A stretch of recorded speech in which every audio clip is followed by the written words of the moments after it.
la consulta con nosotros y tenía dolor muscular, fiebre, predominio vespertino, un máximo de 39 grados, diaforesis nocturna, tuvo pérdida de peso del 15% de su superficie corporal, dolor faríngeo, dolor articular y tuvo un gran deterioro en su estado funcional.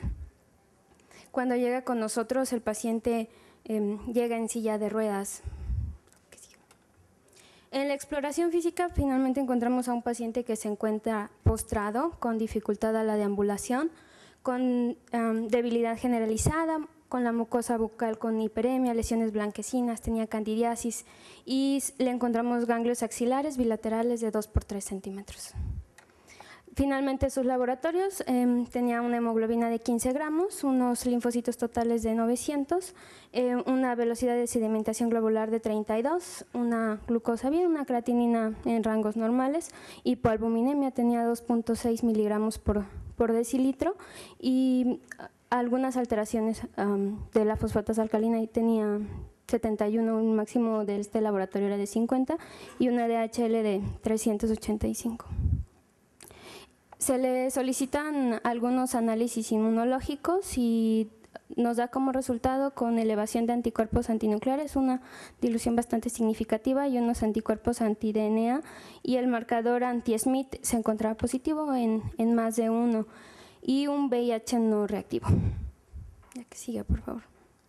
En la tomografía se encuentran adenopatías retroperitoneales entre 8 y 10 milímetros y ganglios en regiones axilares, en cadena axilar derecha y en región supraclavicular del mismo lado. La que sigue. Bueno, el paciente se le efectúa biopsia de ganglio axilar y vamos a observar en este estudio que tenemos CD45 positivo, CD8 positivo, CD123, CD3, CD30 y ALK1 negativo. El resto es negativo, como podemos observar aquí.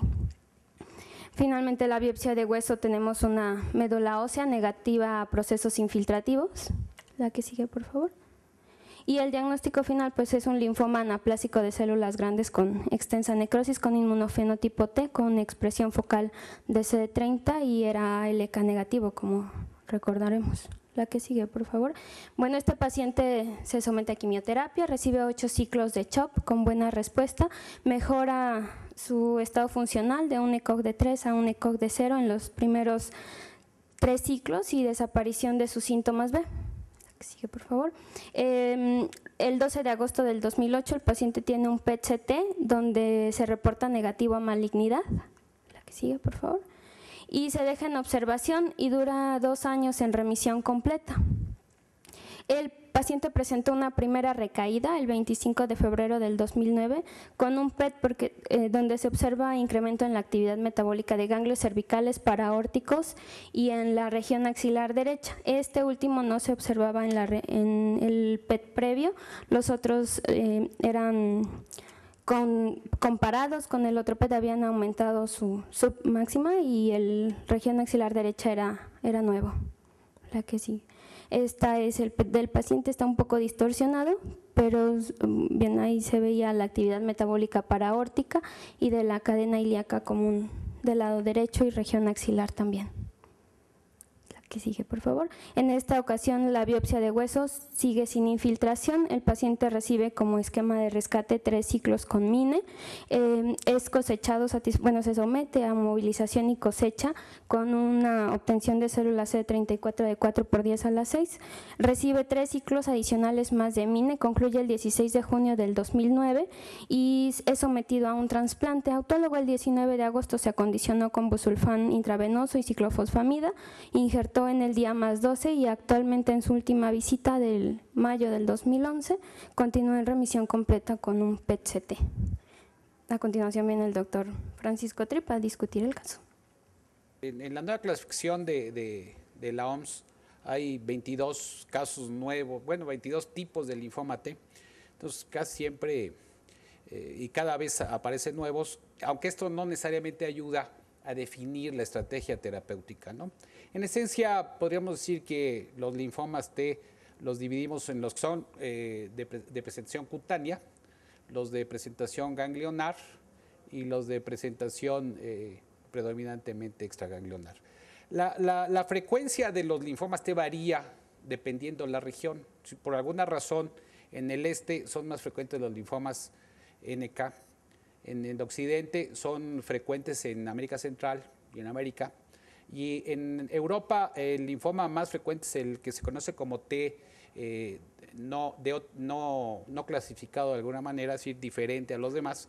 Y en Estados Unidos el más frecuente sí es el anaplásico, tanto ALK negativo como ALK negativo, y el inmunoblástico es el otro linfoma frecuente. En México hay una casuística que organizó Roche, en donde la última vez que se presentó este caso teníamos una frecuencia parecida a los países del este, es decir, del este del oriente más que del este del oriente, con un 25% de frecuencia de linfomas T.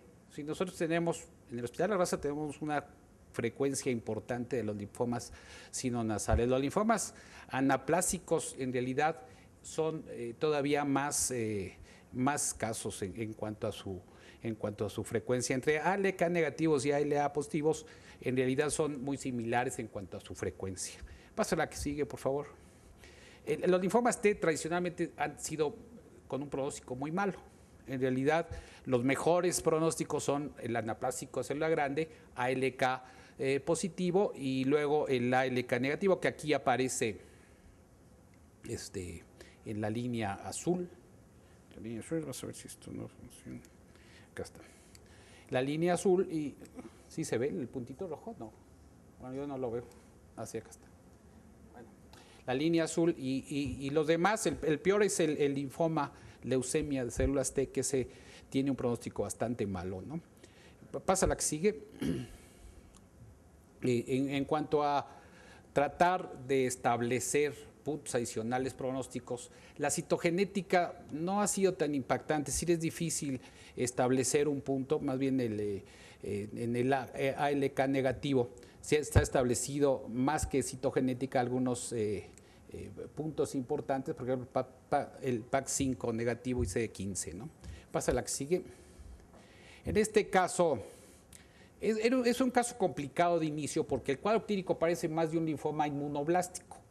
En realidad, la clasificación de los linfomas T, que conocía así como PIT, en realidad los inmunoblásticos no correlacionan porque la característica del inmunoblástico es mucho de enfermedad inflamatoria, mucho de expresión de citoquinas, mucho de patologías autoinmunes. Es decir, si uno clínicamente analiza este caso, a nadie le quedaría duda que es un linfoma. Si es un linfoma, tendría que ser un inmunoblástico más que un anaplásico, ¿no?